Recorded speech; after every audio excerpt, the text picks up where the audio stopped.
السلام علیکم ورحمۃ اللہ وبرکاتہ۔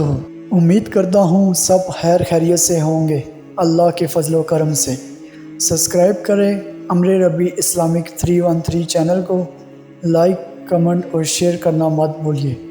بیل آئیکن کو بھی پریس کر دیجیے گا تاکہ مزید نیو اسلامک بیان اور ویڈیو آپ تک بآسانی پہنچ سکے۔ جی شکریہ۔ حضرت سیدنا عمر رضی اللہ تعالی عنہ جلیل القدر ہستی ہیں جنہیں حضور علیہ السلام نے اللہ سے مانگ کے لیا۔ سارے صحابی رسول کریم صلی اللہ علیہ وآلہ وسلم کے مرید ہیں، لیکن جناب عمر میرے حضور کی مراد ہیں۔ 39 لوگ جب اسلام لا چکے، 39ویں شخص حضرت امیر حمزہ رضی اللہ تعالی عنہ تھے، اور ان کا ایمان لانا مسلمانوں کے لیے بہت بڑی ڈھارس اور بہت بڑے حوصلے کا سبب و ذریعہ بنا۔ تو میرے حضور نے ہاتھ اٹھا لیے، کہا اے اللہ، ایک شیر دیا ہے امیر حمزہ، ایک شیر اور عطا کر دے، اب تیری مرضی، عمر بن خطاب دے دے یا عمر بن حشام دے دے۔ حضور دعائیں مانگ رہے، اور یہ ہاتھ میں تلوار لیے غیظ و غضب سے بھرے ہوئے گھر سے نکلتے ہیں کہ بانی اسلام کا چراغ ہی بجھا دینا ہے۔ راستے میں ایک صاحب ملے اور کہا کہ عمر، تیور کوئی اچھے نہیں لگتے، خیر تو ہے، کدھر جا رہے ہو؟ کہا چراغ اسلام بجھانے جا رہا ہوں، یہ روز کا مسئلہ ختم ہونے لگا ہے میرے ہاتھوں۔ مسکرا کے بولے گھر کی خبر تو لو۔ کہا میرے گھر کو کیا ہوا؟ کہا تمہاری بہن فاطمہ بھی نوکر بن گئی ہے رسول اللہ صلی اللہ علیہ وسلم۔ غصے سے بھرے ہوئے اپنی بہن کے گھر کا رخ کرتے ہیں، اندر سے قرآن پڑھنے کی آواز آ رہی، غصہ اور بڑھ جاتا ہے، دروازے کو زور زور سے کھٹکھٹاتے ہیں۔ اہل خانہ سمجھ گئے ماجرا کیا ہے، گرجدار آواز ہے جناب عمر کی، دروازہ کھولو۔ جلدی سے معلم کو چھپا دیا اور بہن آگے بڑھ کے دروازہ کھولا۔ کہا تم سابی ہو گئے ہو، دین چھوڑ دیا تم نے، بتوں کی وفا ترک کر دی اور بے تحاشا مارنا شروع کیا۔ بہن کا سر پھٹ جاتا ہے، خون بہنے لگتا ہے، اور یہ مارتے چلے جاتے ہیں۔ فاطمہ بنت خطاب بولی عمر تم خطاب کے بیٹے ہو، سنو میں بھی خطاب کی بیٹی، جو ظلم جو جبر کرنا ہے کرو، میں محمد عربی کا دامن نہیں چھوڑوں گی۔ سوچنے پہ مجبور ہو جاتے ہیں وہ کون سی طاقت ہے جس نے بجلیاں بھر دی اس کے اندر۔ کہا جو تم پڑھ رہے تھے مجھے بھی سنا سکتے ہو؟ کہا تمہیں غسل کرنا ہوگا۔ عمر اپنے بدن کو دھو رہے ہیں، میرا رب دل دھو رہا ہے۔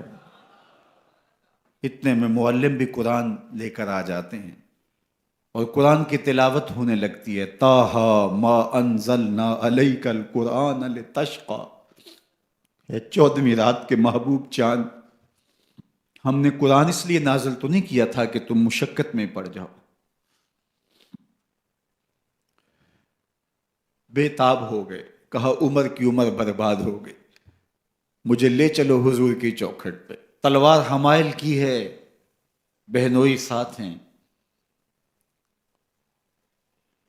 اور حضور کی بارگاہ میں حاضر ہو رہے ہیں۔ دروازے کے سوراخوں سے دیکھا تو صحابہ تشویش کا اظہار کرنے لگے کہ عمر آ رہا ہے، تلوار حمائل کی ہے، ارادے اچھے نہیں لگتے۔ جناب امیر حمزہ نے کہا دروازہ کھول دو، اچھی نیت سے آیا تو استقبال کریں گے، نیت اچھی نہیں ہے تو اس کی تلوار سے اس کی گردن کاٹ دیں گے۔ حضور کے سامنے جا کے بیٹھ گئے، گلے میں کپڑا ڈالا تھا، حضور نے پکڑ کے کہا عمر ابھی وقت نہیں آیا کہ تم اسلام لے آؤ؟ یہی وقت تھا عمر کے اسلام لانے کا، لبوں پہ کلمہ جاری ہو گیا۔ اللہ اکبر کی صدا اس زور سے گونجی کہ مکے کی گلیاں گونجنے لگیں۔ اسلام لانے کے بعد حضور سے پوچھتے ہیں حضور کیا ہم حق پر نہیں ہیں؟ فرمایا ہم حق پر ہیں۔ اللہ کا دین سچا نہیں ہے؟ کہا اللہ کا دین سچا ہے۔ آپ اللہ کے سچے نبی نہیں ہیں؟ فرمایا میں اللہ کا سچا نبی ہوں۔ تو کہا پھر ہم چھپ کے عبادت کیوں کریں؟ اب مسلمانوں کی دو صفیں بنتی ہیں، ایک صف کی قیادت امیر حمزہ کرتے ہیں، دوسری صف کے آگے آگے عمر بن خطاب چلتے ہیں اور حضور درمیان میں ہیں، اور یہ ملکوتی قافلہ صحن حرم میں آ کے اعلانیہ عبادت کرتا ہے۔ حضرت عبداللہ ابن مسعود رضی اللہ تعالیٰ عنہ فرماتے ہیں عمر کا اسلام لانا اسلام کے لیے عزت کا سبب بنا، اسلام کے وقار کی علامت بن گیا۔ ایک ایک کے دروازے پہ جا کے دروازہ کھٹکھٹا کے کہتے ہیں، وہ تو اور خبر سننے کے لیے بے چین تھے کہ یہ بانی اسلام کی زندگی کا چراغ بجھانے گیا تھا، کوئی خبر لایا ہوگا۔ وہ کہتے ہیں آؤ عمر کدھر آئے ہو؟ کہا تمہیں بتانے آیا ہوں، کمزوروں سے پنجہ آزمائی کرتے رہے ہو، آؤ میرے سے بات کرو، میں محمد عربی کا نوکر بن گیا۔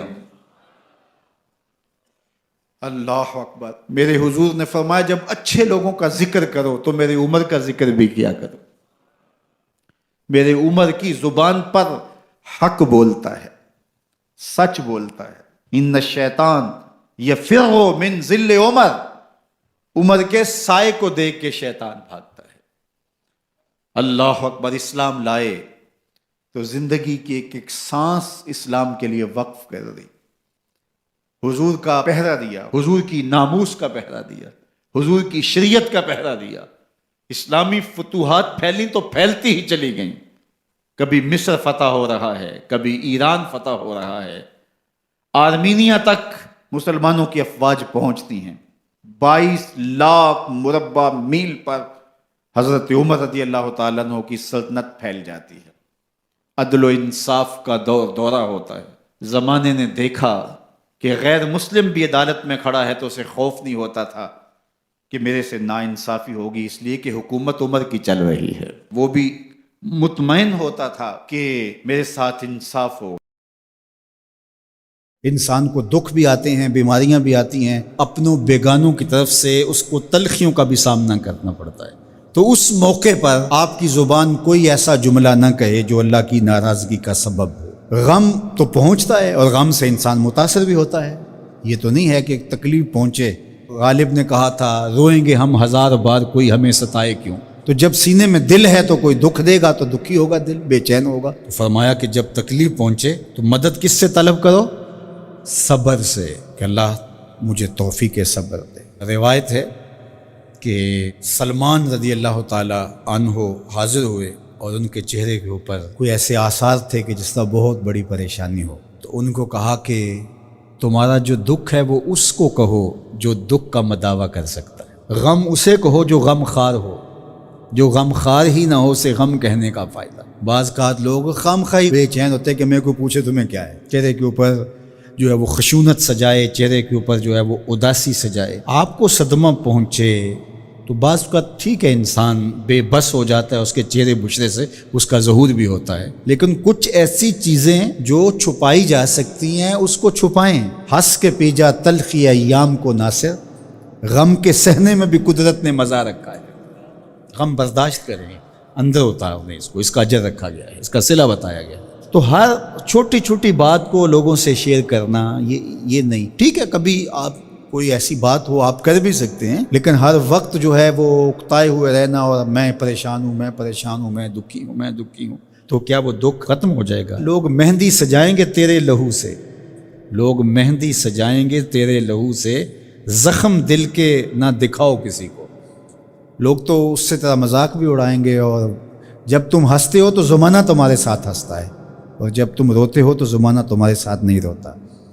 اس لیے یہ آنسو بڑے قیمتی ہیں، وہی بہاؤ جہاں شان کریمی موتی سمجھ کے چن لے۔ یوں ضائع نہ کرو، یوں ان کو برباد نہ کرو، لوگوں کے سامنے رسوا نہ کرو اپنے آپ کو۔ تو صبر کے دامن کو تھامو، ایک تو تلقین یہ کی گئی، اور دوسرا کہا والصلاۃ، اور نماز کے ساتھ اللہ سے مدد طلب کرو۔ حضور علیہ السلام جب بھی کسی مشکل میں مبتلا ہوتے تو حضور نماز کے لیے کھڑے ہو جاتے، اور میں نے خود کئی مرتبہ تجربہ کیا ہے، جب کوئی تکلیف پیدا ہو تو آپ نماز پہ کھڑے ہو جائیں، تکلیف میں تخفیف پیدا ہو جاتی ہے۔ اور بدر سے سخت دن کیا ہو سکتا تھا جب کافر پورے لاؤ لشکر کے ساتھ آ گئے، اور حضور کے لیے عریش ایک چھپر بنا دیا گیا، اور آقا کہیں وہاں مصلی بچھائے ہیں اور رب کے حضور کھڑے ہیں۔ مشکل کے وقت جب کوئی سبب نہ رہے تو اس کے حضور آ جاؤ، وہ تمہاری ضرورتوں کا کفیل ہے۔ وَإِنَّهَا لَكَبِيرَةٌ إِلَّا عَلَى الْخَاشِعِينَ، اور یہ بہت بھاری ہے نماز پڑھنا اور صبر کرنا، لیکن جو اللہ کا خوف سینے میں پالنے والے لوگ ہیں، رکھنے والے لوگ ہیں، ان کے لیے مشکل نہیں ہے۔ بچے کو صبح اٹھائیں آپ نماز کے لیے تو وہ اٹھتا ہی نہیں ہے، بار بار کہہ کے اس کو اٹھانا پڑتا ہے، اور اس نے سوات کی سیر کے لیے جانا ہو اور دوستوں کو ٹائم دیا ہو، تہجد کے وقت ہی تیار ہو کے بیٹھ جاتا ہے۔ اس کا مطلب ہے کہ اس کو نماز کا شوق نہیں ہے، اس کا شوق تھا، جس کا شوق تھا اس کے لیے اٹھنا بھاری نہ ہوا۔ میرے والد گرامی سے کسی نے کہا جی جاگ نہیں آتی، تو فرمانے لگے صبح منڈی جانا ہو تو جاگ آ جاتی ہے، کچہریوں میں تاریخ ہو تو یاد آ جاتی ہے۔ منڈی جانا یہ تمہاری بدنی ضرورت ہے بچوں کے پالنے کے لیے، اپنی ضرورت کے لیے۔ کچہریوں میں جانا خوف ہے، نہ گیا تو میرے خلاف فیصلہ ہو سکتا ہے، تو تمہیں نہ امید ہے اللہ سے اور نہ اس کا خوف ہے، تو پھر کیسے جاگ آئے؟ اور کسی نے کہا کہ حضور نماز پڑھنا چاہتا ہوں، جاگ نہیں آتی۔ اللہ اکبر، کہنے لگے ارادہ اگر پکا ہو تو نیند نہیں آتی، بار بار اٹھ کے ٹائم دیکھتے ہیں وقت تو نہ گزر جائے۔ اللہ اکبر۔ تو فرمایا یہ بھاری ہے لیکن خاشعین کے لیے بھاری نہیں ہے، خشیت خدا سینے میں نہیں ہے، اللہ کا خوف سینے میں نہیں ہے، تو واقعی صبح کا اٹھنا بہت زیادہ بھاری ہے، بہت زیادہ مشکل ہے، لیکن جو خشیت والے ہیں ان کے لیے مشکل نہیں ہے۔ یہ مان لیا کہ صبح کا اٹھنا، سحری کا اٹھنا نفس پہ شاک ہے، لیکن اگر کسی کی زندگی کی لذت اس میں رکھ دی گئی ہو، اللہ اکبر، تو پھر اس کے لیے مشکل تو نہیں ہوگا۔ راہ خدا میں تکلیف اٹھانا مشکل صحیح، لیکن زندگی کا سرور اس میں رکھ دیا گیا۔